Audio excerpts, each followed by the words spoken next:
The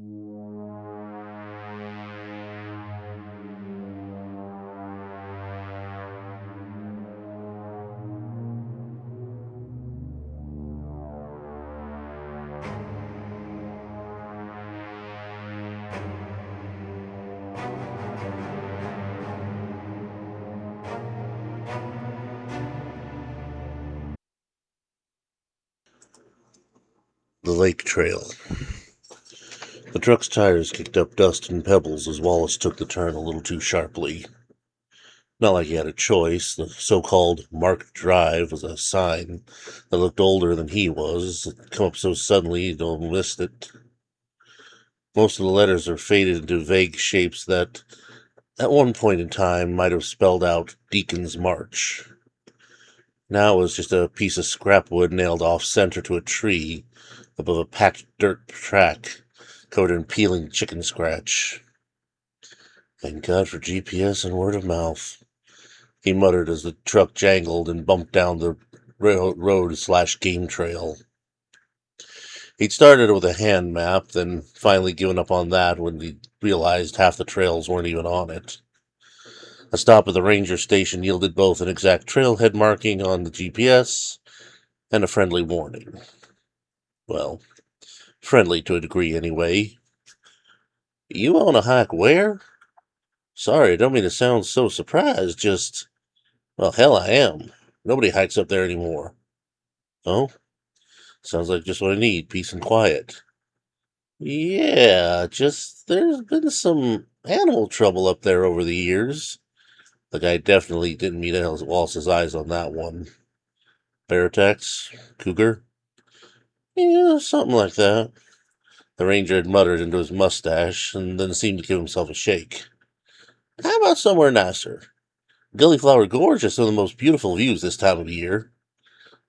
Sure it does, but Hanson Pines has some gorgeous campsites. Highly recommended. 5 stars. Wallace leaned on the counter and waited. The silent staring contest between the two lasted a good 3 minutes before the ranger's hopeful look fell. Gotta be Deacons, huh? Yep. Wallace smiled softly. I've heard good things. The other man sighed, sounding years older than he was, as he pulled a map up from under the counter and unfolded it. Well, you're lost then, sir. We're here, right? So you go up along the main pathway here, till you see a bunch of aspens on the hillside. You keep an eye on the right side of the road. Sign should still be there, but you'll see the opening one way or the other. Wallace nodded, typing in the GPS coordinates. Thanks. Have a good one. Yeah, you too, sir. Hope I see you again. Wallace laced his boots, tight but not too tight, and gave a couple of good stomps to make sure they were comfy. A last check to make sure he's got all his packed and hoisted it onto his back, making sure it's balanced. Quick mental checklist began. Bug spray, check. Flint and steel starter, check. Camping gear, check. Food, check. Walking stick, check. Knife, check. He paused as he had one of his little moments, looking at the trailhead just a few feet from the front of his truck. Why did he do this? Go out into these places like this, middle of nowhere, walking around by himself. That ranger hadn't been the first to ask why he just stick to the better maintained, more crowded trails. Places where it didn't feel like you were scouting for Lewis and Clark, and where the ranger telling you you're heading sounded more like a conversation, less like telling someone, if you never hear from me again, the last place I went was. He leaned back against the truck bed and looked out over the rolling hills and high peaks, breathing in air freshened by countless trees and rolling waters. In that moment, the best explanation he had came from a conversation with an older friend of his, who was an avid fisherman. Wallace had asked, after many a tale of miserable weather, freezing water, and beautiful almost catches, why he put himself through all that, trip after trip. The response? Cheaper than therapy. The words left his lips with a chuckle as he once again positioned his pack and started off for the trailhead. Yep, beef jerky and new boots. Cheaper than therapy. The weather, at least, seemed ready to support his trek. Sunny, with just enough cloud cover and breezes to turn what would soon be sweltering summer heat into late spring cool. There was also enough to keep any bitey bugs from going for the taste of him. The calls of various songbirds echoed back and forth, along with the occasional croak of a crow. His boots made a hushed crunch on stones and leaves, his walking stick making even less of a sound. He shook his head with a grin. This was the kind of place the old writers had gone on and on about, making countless poems and articles, even books about natural beauty and wonder, where man barely tread. Crackle.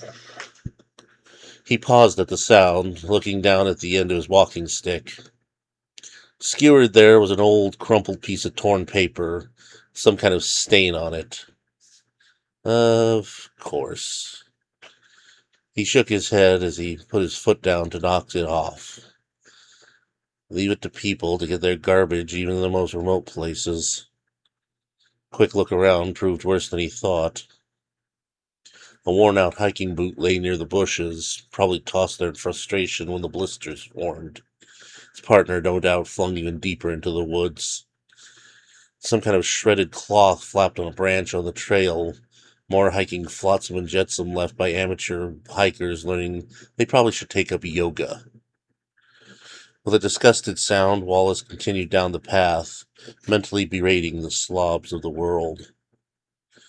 Had he been a bit more perceptive and less focused on complaints, he might have noticed the paper was what was left of a map, the stain a familiar reddish brown. That peeking out just over the top of that boot was a sliver of something white-yellow, like old bone. Or that the fabric in the tree might just resemble a shirt, shredded by rending claws. It took no time at all for Wallace to lose himself in the green embrace and forget about the idiots who littered in state parks. The bird songs were echoing through the trees again. The smell of wildflower was angling with sweet grasses perfuming the air, and an all-enveloping feeling of calm seemed to settle on him with every step he took. After a while he began humming to himself, keeping tempo with the tap of his stick. He kind of wanted to put on his headphones just for a little real music get going, but two things stopped him. One was common sense. Blocking out your senses in nature was a fast trip to a missing persons poster. The second was less grim, but just as true. Why come all the way out here to the middle of nature just to listen to the same music you could hear in your car or a coffee bar? He chuckled at the thought and stepped over a small log in the path. His humming built until finally, while passing through an especially close patch of trees, he whistled a short tune. It wasn't much of anything. Could have been a half-remembered piece of song, a jingle for something he'd been dimly aware of as it played on the radio or TV. What made it important was the fact that a few seconds after he finished and was resting against a boulder to open his water bottle, he heard, distant yet distinct.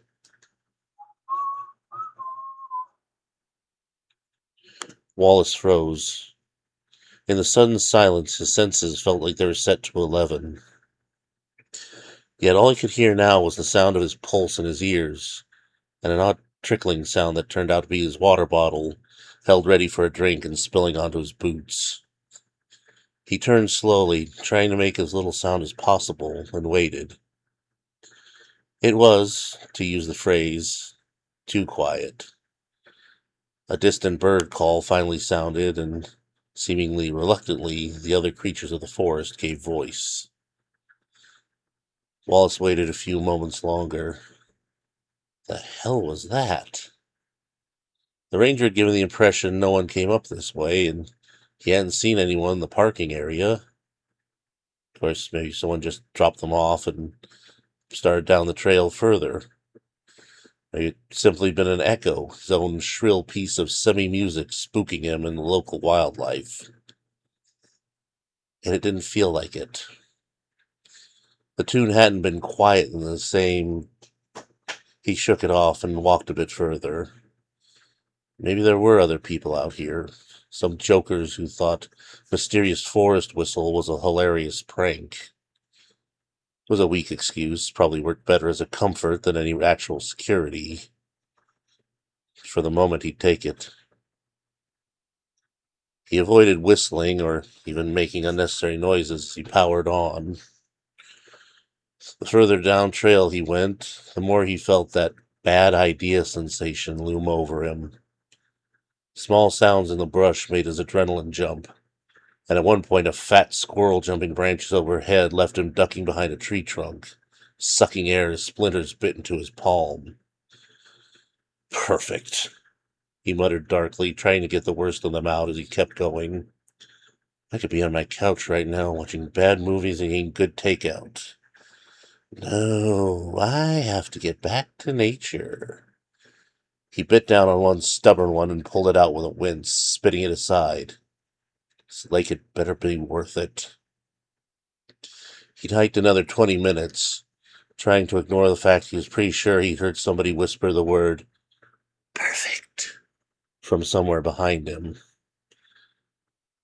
And that some of that bird sounded kind of like a child's laugh, if you had a strong enough imagination. By the time he finally staggered onto the lake shore some 2 hours later, Wallace felt like hammered, well, you know what.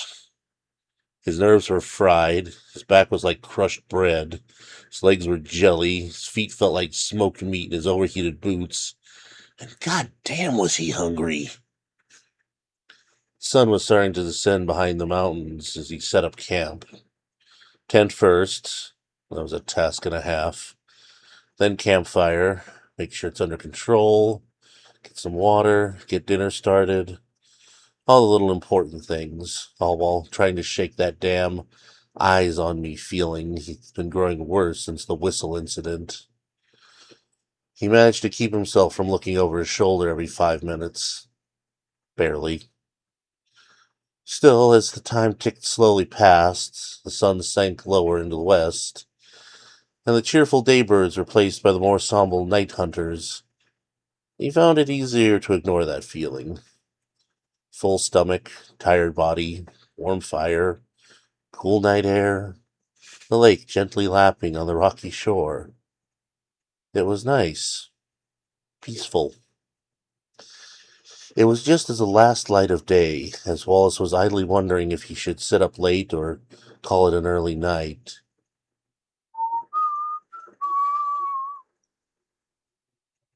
Ice ran down his spine. The stick in his fingers slid into the flames in front of him, as every drop of moisture left his mouth. The sound had come out of the shadows, almost impossible to say where. Perfect. That one felt like it came further down the lake shore. From somewhere in the darkness behind him.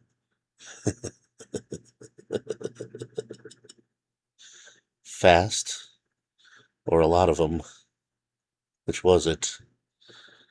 It sounded a lot like the same voice. But was something that fast any less terrifying than a whole pack of something?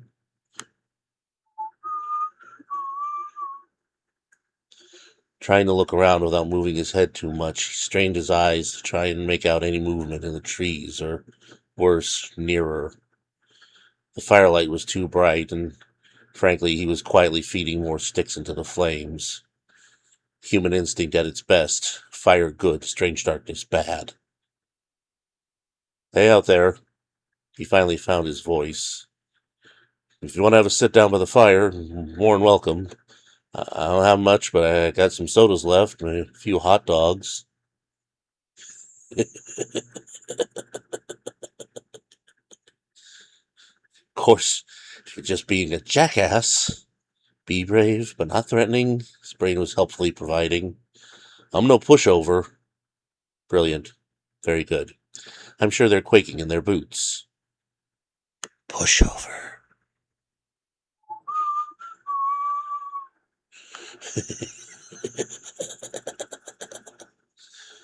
Fantastic.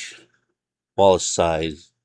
He slowly drew his hiking knife from the sheath in his belt, wondering what the papers would say about his body. There. Right there. The tree line, halfway up the trunk of an old tree. He'd have missed it if not for the eyes. Bright, acid yellow, unblinking. They moved a little up or a little down as the noises continued, then stopped. Silence. The crackle of the fire. The eyes were gone. Shit. A burst of motion to his left, glowing lamps coming closer. There was no time to turn. Snap. Screech. The sound of a trap being sprung. The sound of rope tightening on something's legs.